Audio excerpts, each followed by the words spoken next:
Shalom à tous, Baruch Hashem, on a le souhait de continuer l'écouter Moran, Torah 22. Et donc, on reprend l'histoire de la Gemara Gdosha dans Baba Kama, page 59. Là-bas, une histoire où Rabbeinu Akadosh il nous dit qu'en fait, la conversation qu'il y avait entre Elazar Zehira et les autres Chachamim avec qui il a parlé, et ben en réalité, dedans se cachait un peu tout le secret que Rabbi Nachman nous a dévoilé ici, qui était dans la Gemara, déjà caché. Et Rabbi Nachman est venu, à travers l'écouter Moran, nous dévoiler ce secret-là. Et donc, on reprend rapidement l'histoire, parce qu'on n'avait pas terminé hier. On ne va pas s'approfondir comme hier sur le début. On va juste la reprendre pour resituer bien. Et on continue, merci Hachem, la suite de la Gemara, de l'échange qu'il y avait entre Elazar Zehra et les personnes avec qui il est en train de parler. Donc, Elazar Zehra, voilà qu'il avait, on a dit des choses, on l'a vu marcher avec des chaussures noires. Et Chachamim, ils lui ont dit, mais qu'est-ce que tu fais avec des chaussures noires? Je sais bien qu'il n'y a que les. Il leur a répondu, je prends le deuil en fait de Yerushalayim. D'accord? Pourquoi? On a dit qu'en fait Yerushalayim, ça représentait la Emouna, la ville de la Emouna. Donc en fait, il prenait le deuil de la Emouna et c'est pour ça qu'il mettait des chaussures noires. Pourquoi? Parce que la Emouna, en fait, le fait qu'on a endommagé la Emouna Chachamim, qui est le verrou extérieur qui permet de protéger le verrou intérieur, qui est en fait les Chachamim, qui est le verrou des pieds. Les Chachamim, eux, renferment en eux les décrets que Dieu leur a fait savoir et qu'ils ont pris sur eux de ne pas le dévoiler, ce décret-là, et de tout faire pour que l'Israël fasse teshuva pour annuler le mauvais décret. C'est le verrou des pieds. Et c'est pour ça que quand il a pris le deuil sur Yerushalayim, qui est la Emouna, le manque de Emouna que nous, on a dans les Chachamim, il a mis des chaussures noires qui représentent en réalité le verrou des pieds, le fait qu'ait endommagé le verrou interne, le chotam apnimi, ou bien le chotam araglin, et donc, que les décrets peuvent tomber sur le Ham Israël. Pourquoi noir, on avait dit? On avait dit parce que, donc on continue, Kayam Itabel al Yerushalayim, Kirian Eimana, Hainu al Kikul Aimuna. Valken Seyam Mesana ou Kama, c'est il a mis des chaussures noires. Le roche, une kalkel, Chotam Araglin, Venasim Mahotam Damnidat. Pourquoi noir? Parce qu'on a dit pour dire que quand est endommagé, que Dieu nous en préserve, le verrou intérieur qui sont les Chachamim, le verrou, le Chotam des pieds, et bien à ce moment-là, le décret il peut passer à exécution. Et le Chad de Shalom, on peut être considéré comme une femme nida qui doit s'écarter de son mari, comme si Kadosh Baruch Hu, il doit prendre de la distance de nous, et que Chad de Shalom, la femme nida, elle a du sang impur. Le sang impur, ça représente les fautes. Les fautes, elles s'inscrivent dans le sang de l'homme, dans le nefesh de l'homme, Chad de Shalom. Et le sang, il devient impur. Or, Chotam, c'est le verrou. Nidat, c'est le même gematria que Chotam. Pour dire que le verrou, eh ben, il est plus un rempart. Et Chad de Shalom, il peut avoir du sang de la nida qui va couler dans le Ham Israël, c'est-à-dire le sang de l'impureté du Ham Israël, que Chad Shalom, le décret peut être passé à exécution. Et c'est ça la dimension des chaussures noires, qu'en réalité que les pieds ont été endommagés, c'est pour ça qu'il y a des chaussures noires, que ça représente la nida, parce que le noir que tu vois en fait sur le vêtement de la femme nida, et ben en fait il était rouge au début, comme c'est marqué là-bas quand on parle dans la Gemara de la nida. Donc le noir ici, des chaussures noires, font référence au sang impur de la nida, des fautes du Ham Israël qui risquent d'être versées pour réparer les fautes qu'ils ont fait, que Dieu nous en préserve. Tout ça, on avait dit, tout ça, ça se passe par l'endommagement de la foi. Toute la protection du Ham Israël, c'est la Emouna. Et quelle Emouna? La Emouna, comme on l'a expliqué en long et en large hier, la Emouna dans les Chachamim, dans les sages d'Israël, dans les Télikim du Ham Israël, Télikim vivants, à qui Akadosh Baruch Hu fait savoir les décrets et qui ont pour mission après de parler.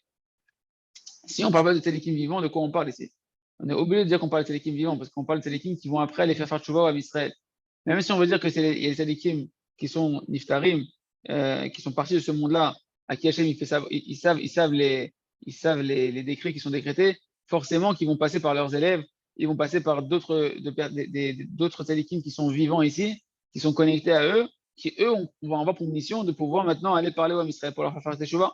Et nous, c'est là où on doit faire attention de ne pas endommager la Emunat Chachamim, de ne pas endommager notre foi dans les télékim, en particulier dans les télékim vivants, parce que c'est eux qui ont pour mission de nous faire revenir B'tchouva, qui sont au courant des décrets, et qu'en réalité, la protection qui sont pour nous, elle dépend de la foi qu'on va avoir en eux, de la foi dans leurs paroles, et combien on va se réveiller à la tchouva de leurs paroles.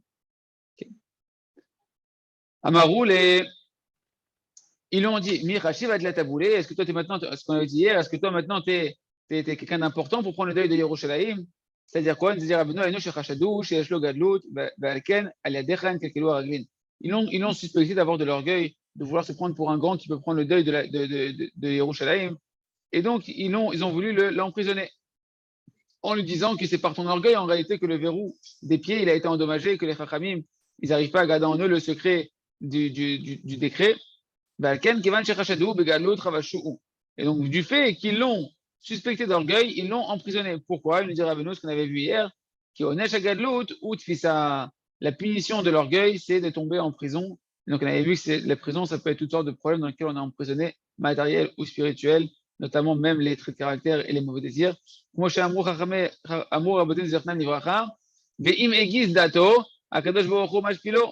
il s'enorgueillit, c'est marqué dans ma Masechet Megillah, page 13, si un homme il s'enorgueillit, Hachem il le rabaisse. Et c'est quoi le verset là-bas qui est ramené dans la Gemara? Sheneemar ve'im asurim bazikim. Et si vous allez être emprisonné dans des menottes. Et ça, c'est par rapport au fait qu'Hachem, il abaisse un homme à cause de l'orgueil. Donc, l'orgueil, Hachem, quand il t'abaisse à un statut d'esclave, à un statut de prisonnier, où tu vas être prisonnier, pas toi, mais la personne va être prisonnier, celui qui a de l'orgueil, de toutes sortes de réalités dans lesquelles ils se sont emprisonnés. On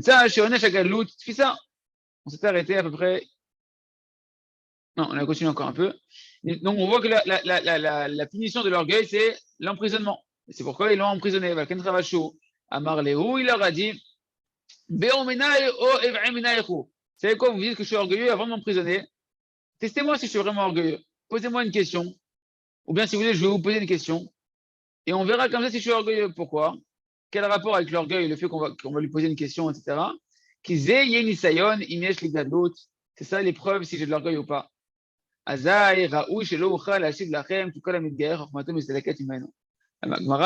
Psachim, page 66, nous dit là-bas que tout celui qui est orgueilleux, eh ben, sa sagesse, elle le quitte. Et donc, il ne pourrait pas leur répondre à leur question, vu que par son orgueil, Hachem lui retire sa sagesse.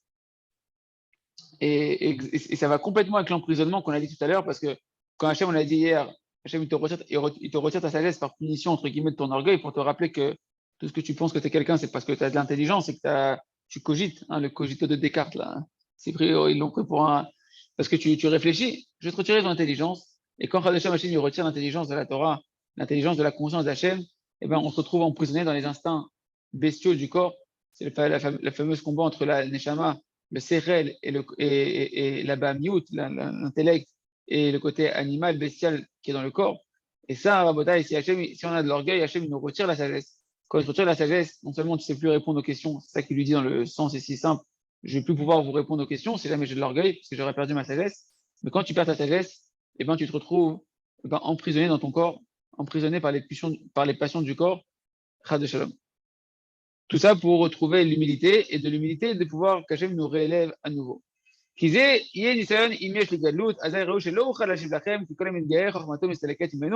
Voilà, si j'ai vraiment de l'orgueil, posez-moi des questions, je vais vous poser des questions et on verra si j'arrive à répondre ou pas. Ça montrera si j'ai de l'orgueil ou pas, parce que celui qui s'enorgueillit, il perd sa sagesse. Et voilà, on s'est arrêté là hier. Il leur a posé la question suivante. C'est lui qui leur a posé finalement la question. Il leur a dit Hay man de katzat kufra.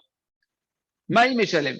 Un homme qui, maintenant, il y a un petit champ ici de dattier, palmier avec des dattes, et il a endommagé un dattier.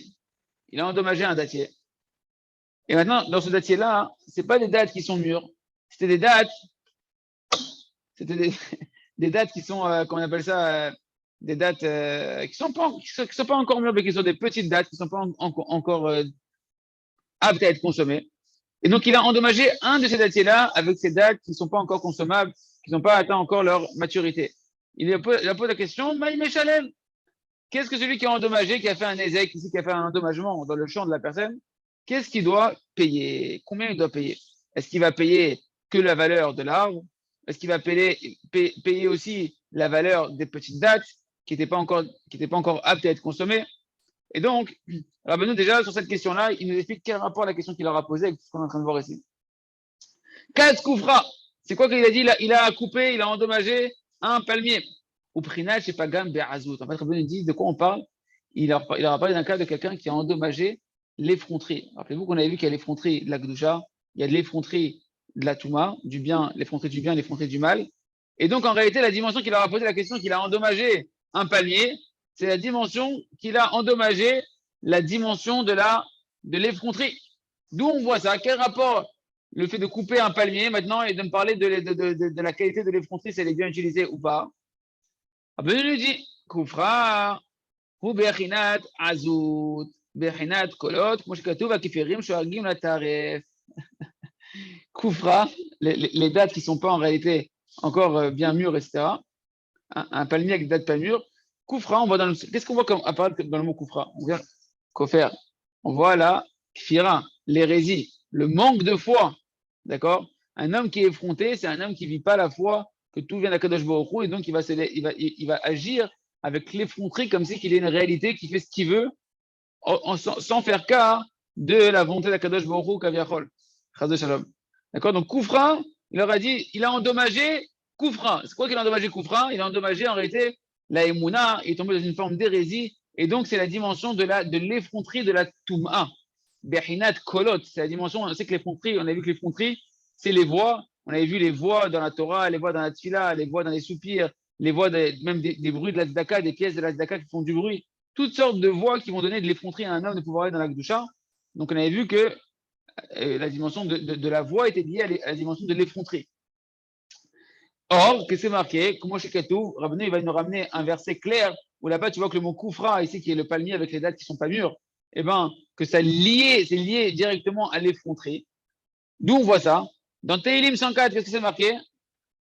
Comment chez Katou, Akefirim, Shoagim, Lataref. Kefirim, c'est le même mot que koufra. C'est quoi Kefirim ici? C'est les lions. Les lions, ils vont rugir pour leur nourriture. Shoagim, ils vont rugir la taref pour attraper leur proie. Et quel rapport ici avec donc l'effronterie?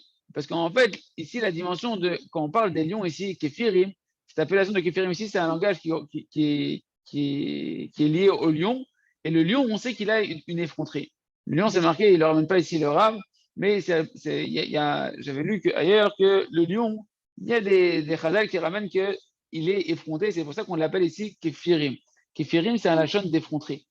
D'accord? Béchaal, Maï Meshalem, et en plus on voit qu'ici on parle de la voix qui va rugir, le lion il va rugir. Donc c'est l'effronterie dans les mauvaises voix qui vont sortir d'un homme, l'effronterie du côté du mal. Donc il a endommagé, mais qui tourne un homme qui a endommagé sa hazout, il a endommagé son effronterie. Il est tombé dans l'effronterie du mal, il est parti dans l'effronterie du corps, il s'est fait attraper par des mauvais bergers qui sont effrontés, qu'il a écouté sur internet ou ailleurs, et il ne sait pas maintenant comment réparer la hazout des Touma dans laquelle il est rentré. Comment il doit réparer? Comment il doit payer ça? Véchal, Maï Meshalem, il a posé la question, qu'est-ce qu'il va payer? Qu'est-ce qu'il doit payer? Mi, j'ai pagam, baiser. Alors, qu'est-ce qu'ils ont répondu?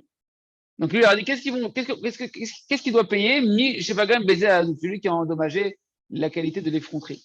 Véchivou. Et ils lui ont répondu, Meshalem, Koufra. Il va payer seulement la valeur de l'arbre. C'est quoi en fait ici Koufra? On a dit Koufra, c'est la hazout. Donc il a réparé la hazout, il est tombé dans de l'effronterie négative. Et bien il s'efforce maintenant de retravailler, d'avoir de l'effronterie positive. C'était la première réponse des Chachamim. Tu as endommagé un arbre, tu payes un arbre. Tu as endommagé l'effronterie, qui est représentée par l'arbre ici. Et bien ce que tu as endommagé, tu vas le réparer, tu as endommagé l'effronterie, tu vas travailler ton effronterie dans le bien. C'est ce qu'ils ont tenté de répondre au début à sa question. Moi, je sais pas Gam, Yeshalem. Ils ont dit, comme il a endommagé, il va réparer. Tu as endommagé l'effronterie, tu es tombé dans la mauvaise effronterie, tu as écouté des effrontés du mal, même s'ils avaient l'apparence de rabbanim, ou bien tu es parti dans l'effronterie de ton corps, ou bien tu es parti dans toutes sortes de bêtises où tu as contredit la Ratzon Hashem. Alors tu vas maintenant travailler ton effronterie dans le bien. Okay. Donc tu vas commencer, c'est-à-dire quoi? On a dit l'effronterie, c'est les voies de la Kedusha, tu vas crier vers Hashem, demander à Kadosh Baruch Hu qui t'aide à sortir de l'effronterie du mal, de l'impureté. Et lui, il n'a pas accepté la réponse. Et non, c'est pas ça la réponse. Véchaal, il leur a posé une autre question.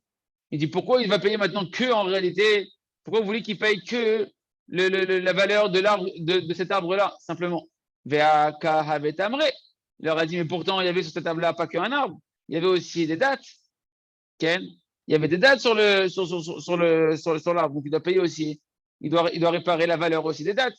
Quelle idée chez Pagam, Be'azout, Yachol Lavo les Kilkul Emuna. C'est quoi la dimension de ces dates?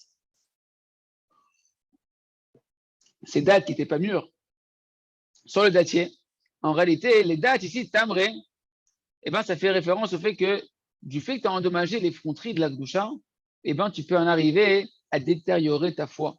C'est ça le sens de tamré. Pourquoi? Tamré, c'est les dates. Mais il dit, Rabbeinu, c'est Bechinat.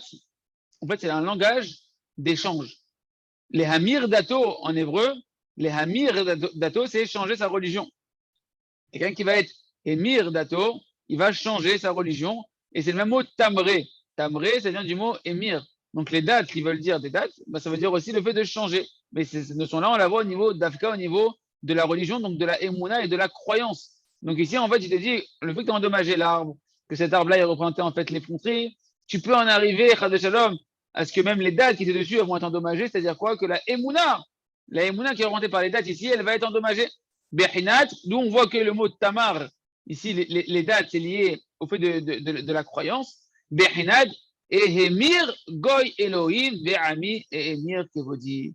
Hachem, il dit à travers le prophète Jérémie, chapitre 2, est-ce que Hachem, il a changé de peuple?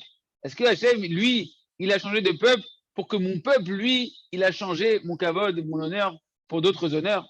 Donc on voit ici quoi, clairement, dans ce verset de Jérémie, que le mot Émir, qui vient de la même racine que Tamar, Émir qui veut dire changer de religion, Kaviarol, un échange de croyances, eh ben, c'est le même racine que le mot des dates.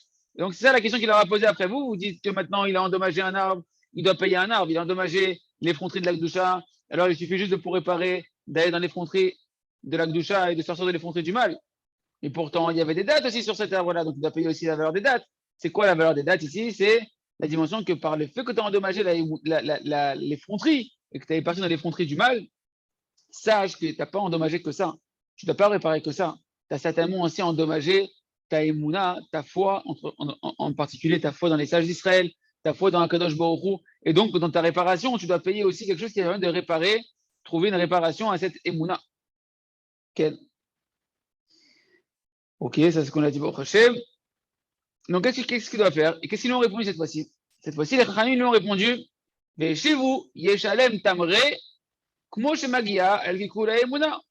Eh bien, il a qu'à tout simplement payer la valeur de ces dates qu'il a endommagées. Et ça suffit. Que de la même manière qu'il a endommagé sa Emuna, eh ben, il doit réparer sa Emuna. Chez Amir Verzol, Emuna Emitit, ils lui ont dit, en fait, il a qu'à retourner dans une véritable Emuna, retravailler sa foi.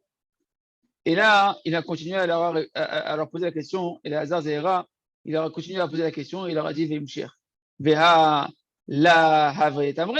Il leur a dit, mais attention, tu ne peux pas faire payer maintenant la valeur de vraies dates. Parce que les dates qui étaient sur le panier, sur le datier, c'était des dates qui n'étaient pas mûres. Elles n'avaient pas la valeur de vraies dates, elles n'étaient pas comestibles encore. Si encore, tu me dis que les dates, elles étaient grandes, qu'elles étaient comestibles, alors vous avez raison. Mais moi, je vous ai parlé d'un arbre sur lequel les dates étaient encore petites, qu'elles ne sont pas encore aptes à être consommées. C'est-à-dire, de quoi on parle? Que c'est un homme qui n'est pas arrivé à une véritable hérésie. Parce que vu que la date a fait référence à la Emouna, au fait de changer sa croyance, Tamar Hemir, vu que les dates ne sont pas arrivées encore à maturité, ça montre que la personne, quand elle a endommagé cet arbre-là, et qu'elle a endommagé les dates qui représentent la Emouna, elle n'a pas complètement endommagé sa foi, sa croyance, vu que les dates n'étaient pas encore mûres. Ça montre que l'endommagement de la Emouna, il n'était pas un grand endommagement, il y a eu un début d'endommagement. D'accord? C'est pas juste parce que les personnes sont arrivées à relier à Kadosh Baruch Hu. Simplement, il leur manque la Emouna parfaite. Ils ont endommagé la perfection de leur foi. Parce qu'en réalité, même les gens qui sont tombés dans l'hérésie, dans l'effronterie, eh ben, ça va endommager leur foi, mais pas tout de suite, ça va endommager complètement leur foi. C'est-à-dire que tu peux trouver en réalité des gens qui sont effrontés dans la Torah, qui sont effrontés, dans l'effronterie du mal, de pouvoir parler sur des tzadikim, de pouvoir, avoir des discours qui sont contraires de l'humilité d'un juif qui doit avoir. Et pourtant, ces gens-là, ils n'ont pas encore renié leur Torah. C'est pas parce qu'ils ont endommagé leur effronterie, qu'ils sont dans l'effronterie du mal, que tu vas arriver tout de suite, que la personne va arriver tout de suite à renier toute sa Torah et à renier sa religion. Par contre, si la personne, elle reste dans ce chemin-là, puisqu'on voit qu'ici, en ayant endommagé l'arbre qui représente l'effronterie, eh ben, les dates qui représentent la croyance, elle a été endommagée, mais partiellement. Donc ça veut dire quoi? C'est-à-dire que quand une personne, elle va dans l'effronterie du mal, eh ben, ça endommage sa foi, mais pas complètement. Il peut encore réparer ça. Il peut encore faire teshuva, il peut encore réparer son effronterie, retourner dans l'effronterie du bien, réparer sa émouna. Mais si une personne, Khadasha, va continuer à aller dans l'effronterie du mal et de s'aventurer là-bas, alors celui-là, il finira, Khadasha, par endommager complètement sa émouna et pouvoir renier la Torah d'Israël, Khadasha. Et donc là, il ne savait pas quoi répondre. Les Chachamim, ils ne savaient plus quoi répondre. Ils ont donné une première réponse, t'as qu'à payer l'arbre. Après, ils lui ont donné une deuxième réponse, t'as qu'à payer alors les dates qui étaient sur l'arbre. Et donc là, comme il les a encore déroutés, ils ne savent pas quoi répondre. Qu'est-ce qu'ils ont répondu? Qu'est-ce qu'il leur a dit? Veshiv. Il leur a dit, Veshiv lahem ou be'atzmo shel adam ze lo yeshalem tashlum malek, ela tashlum katan yoter. אבל מי שפגם בעזות בצורה קשה, אז כדי כך שנפל במידת האמונה, תיקונו שהוא יקבל ב-60. C'est-à-dire que si maintenant une personne, elle doit réparer ce qu'elle a endommagé sur sa table-là et sur ces dates qui n'étaient pas des arbres, des dates qui étaient mûres, qu'est-ce qu'il va devoir payer? Il va devoir payer des shishim, 1/60. De quoi on parle ici? On parle en fait d'un 1/60 du champ, par rapport à ce que l'arbre il occupait dans le champ. Il va payer 1/60 de la valeur du champ qu'il a endommagé en ayant endommagé cet arbre-là. Et en réalité, Rabbeinu, tout de suite, il nous fait un lien entre cette notion de shishim, de 1/60 avec la dimension du Gehinam. Le 1/60, en fait, il fait référence au Gehinam, qui fait référence à l'enfer. Pourquoi? Parce que c'est marqué dans la Gemara Kedosha, chez Kol HaOlam, Echad Meshishim la Gehinam, que le monde entier, eh ben, il représente 1/60 dans sa superficie de l'enfer, du Gehinam. Donc, quand il a dit dans la Gemara, maintenant, vous allez payer 1/60 pour réparer ce que vous avez endommagé de l'effronterie, est-ce que vous êtes tombé de la Emouna, eh bien ça, il va falloir le payer dans le Gehinnom, qui est 1/60, qui a la dimension de 1/60 par rapport, que ce monde-là, il est 1/60 de l'enfer. Pourquoi? Parce que rappelez-vous ce qu'il a dit le Tana.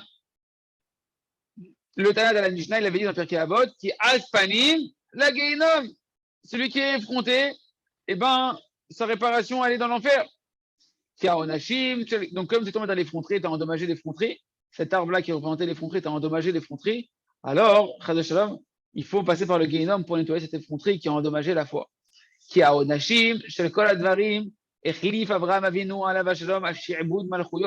Parce qu'en réalité, toutes les punitions de toutes les choses qui existent, pour réparer des fautes, et ben Abraham Avinu, il a permis de remplacer ces punitions-là, que la paix soit sur lui, il a permis de remplacer toutes ces punitions-là sur quoi? Par quoi? Par le shi'boud malchuyot, par l'asservissement de l'exil, quand on va être dans l'exil, et que maintenant Israël, il va être obligé de passer chez les non-juifs, d'habiter en diaspora, en dehors des restes d'Israël, sous la domination de non-juifs, qui vont leur imposer des souffrances, toutes sortes de souffrances que l'homme Israël il a pu connaître. En fait, Abraham Avinu, il a opéré ça pourquoi? Pour pouvoir diminuer les punitions du Ham Israël, que plutôt qu'ils aient besoin de devoir souffrir dans des punitions, alors ils vont passer par les Goïm. Et ça va leur réparer les fautes qu'ils ont fait. Onesh Azout. Mais attention, la faute de l'effronterie, ça, Abraham Avinu, il ne l'a pas remplacé par l'oppression dans les nations, dans l'exil. Nish'ar Rag Bageinom. C'est ça qu'il leur a répondu le Tana.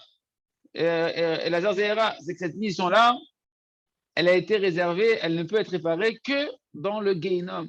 Veze shepagam be'azut yidusha, a aidé azut panim de sitra achara, yeshalem beshishim ainu b'Gehinnom. Celui qui a endommagé l'effronterie de la Kedusha, par le fait qu'il est tombé dans de l'effronterie du mal, des forces du mal, eh ben, il devra payer 1/60. C'est quoi 1/60? C'est-à-dire, dans le Gehinnom, là-bas, il va se nettoyer de cette effronterie et de la diminution de la foi qu'il a eue.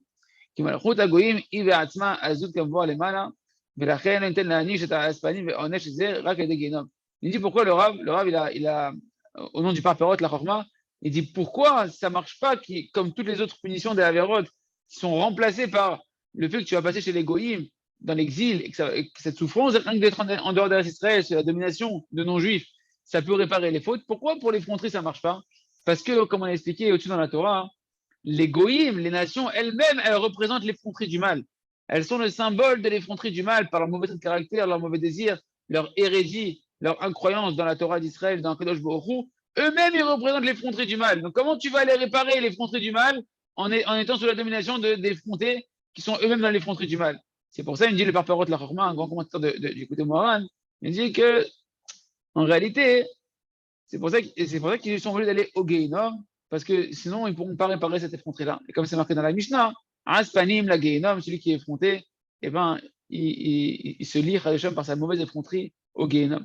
Ve'azut dikdusha ou behinat tishrei. Et là, Rabbeinu, il bifurque un peu complètement. Il nous dit, et l'effronterie de la Gdusha, l'effronterie de la sainteté, elle est de la dimension du mois de Tishri. Le mois de Tishri, où là-bas, eh ben, on va faire toutes les fêtes de Rosh Hashanah, de Kippour, les fêtes du jugement, où on va être jugé, où là-bas, il y a des décrets qui sont énoncés pour l'année, d'accord, où là-bas, on peut annuler les décrets également qui sont sur nous. Et bien, tout ça, en réalité, on verra que l'effronterie du bien de la Gdusha, c'est la dimension de ce mois-là de Tishrei, parce que pour pouvoir venir devant Kadosh Baruch Hu, à Rosh Hashanah, à Kippour, il faut être rempli de beaucoup d'effronteries, d'effronteries du bien, de venir avec énormément de fautes et être capable de venir devant Kadosh Baruch Hu et d'opérer non seulement un pardon, d'effacer les fautes, de pouvoir les transformer en mérite. Et ça, on va appuyer cette force-là dans la Gdusha de Tishri, dans la Simcha de Tishri, comme on a dit que l'effronterie, toute la force d'un juif dans son effronterie, elle provient de sa joie dans le service divin.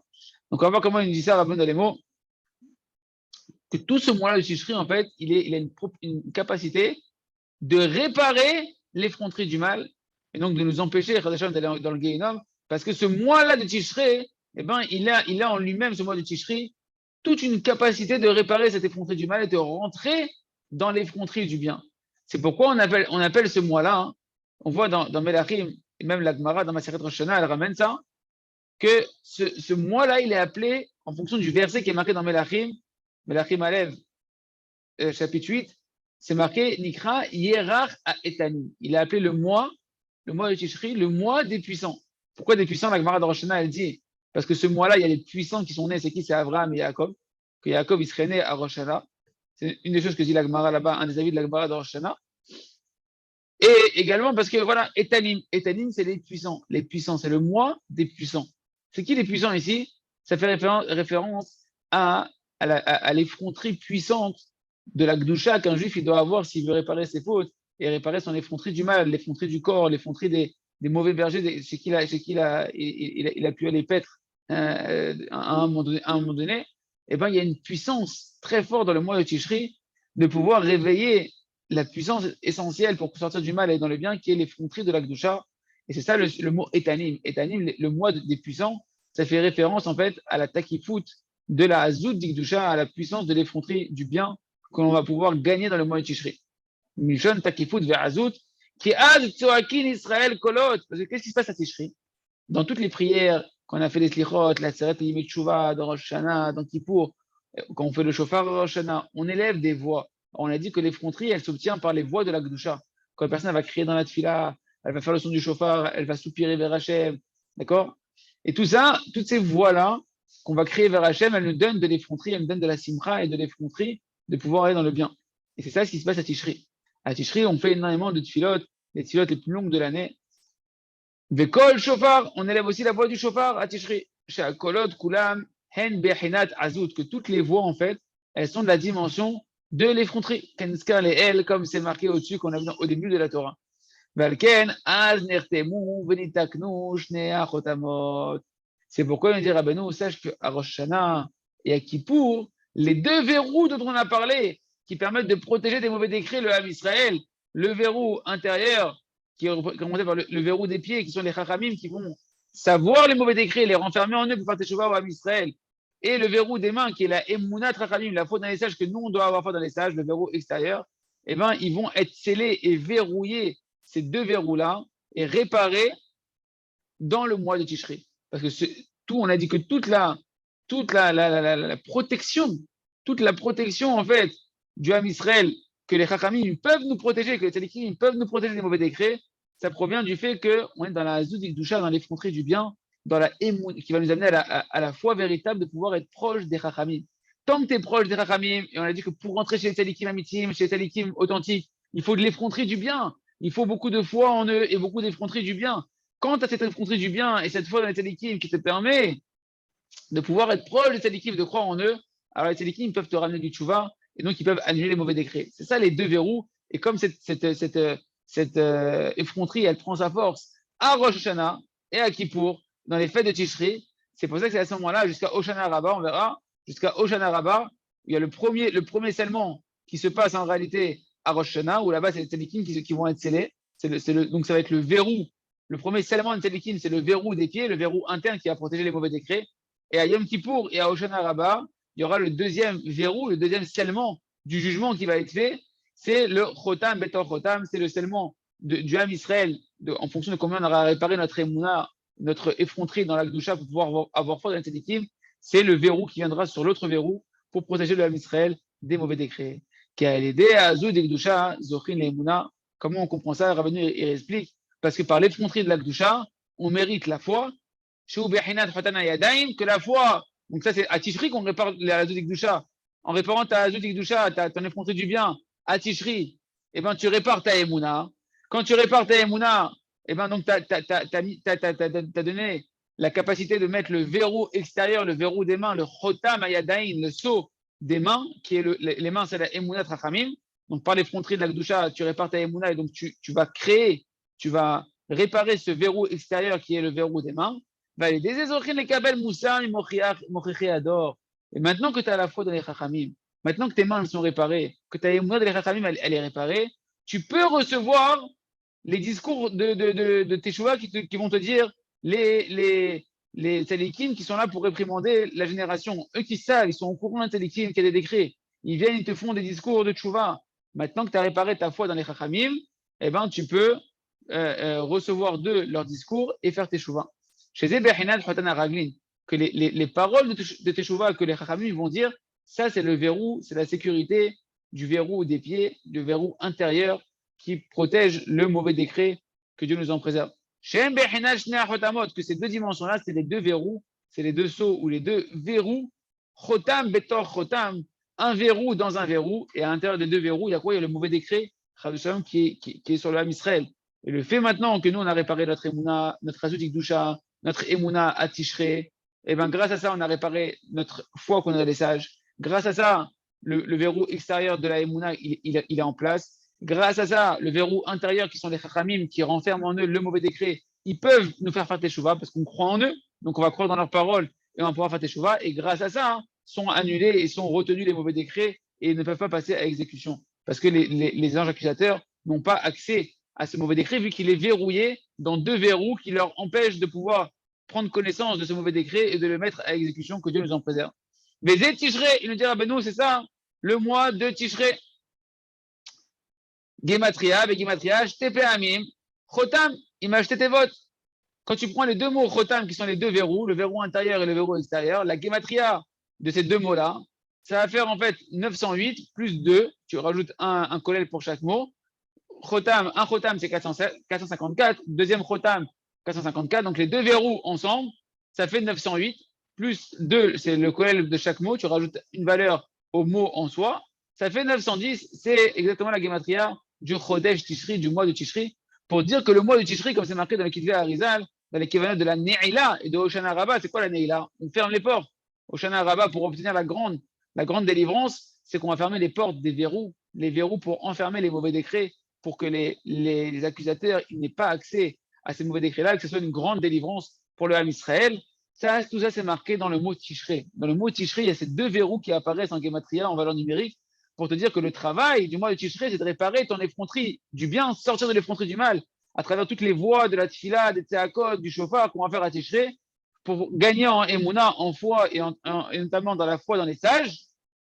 Et par le fait qu'on va réparer notre foi dans les sages, eux, ils vont pouvoir nous faire teshuvah, ils vont pouvoir impacter notre cœur quand ils vont nous dire des paroles de teshuvah parce qu'ils sont au courant des mauvais décrets. Et comme ça, hein, eh ben, les deux verrous sont en place et les forces du mal, elles ne peuvent pas avoir accès au mauvais décret qui aurait pu être décrété sur l'âme d'Israël, qui a été proclamé dans le ciel, mais qui n'a pas été mis à exécution, parce que ces deux verrous sont en place et que les anges ne peuvent pas y avoir accès. Valken, le Tishrei, Simchat Israël. C'est pourquoi que le moment propice à la joie d'Israël, c'est le mois de Tishrei, où il y a la fête de Sukkot, là-bas on fait Simchat Torah, où il y avait Simchat Bet HaShoeva, Bet HaMikdash, tous les soirs, et c'est la fête principale de la Simcha. C'est marqué le Samarta Bechagecha, tu te réjouiras dans ta fête, c'est à Sukkot, c'est dans le mois de Tishrei. Tous les soirs, il y avait des fêtes extraordinaires au Bet HaMikdash, Simchat Torah, Vézé.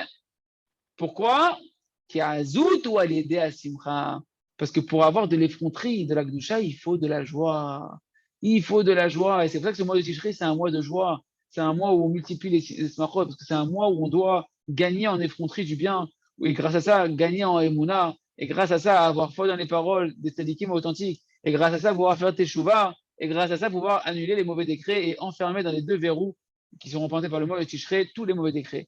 Ki chedvat Hashem, ima usrem. Parce que la joie que vous avez dans le service d'Hachem, c'est ça votre force, c'est ça votre effronterie. Vegam amikraze neema al Rosh Hashanah. Et ce verset-là qu'on dit que la joie que vous avez en Hachem, c'est ça votre effronterie, c'est ça votre force, c'est un verset qui est attribué d'Avka aussi à la période de Rosh Hashanah. Hashmatot Hashayachim la Torah Azot, Baruch Hashem. On a fini la Torah en elle-même. On va finir demain, enfin, le prochain shiur, Hashem, on finira cette Torah-là, où c'est des ajouts que Rabbeinu il a fait en supplément de la Torah. Chazak ve Nitrazek.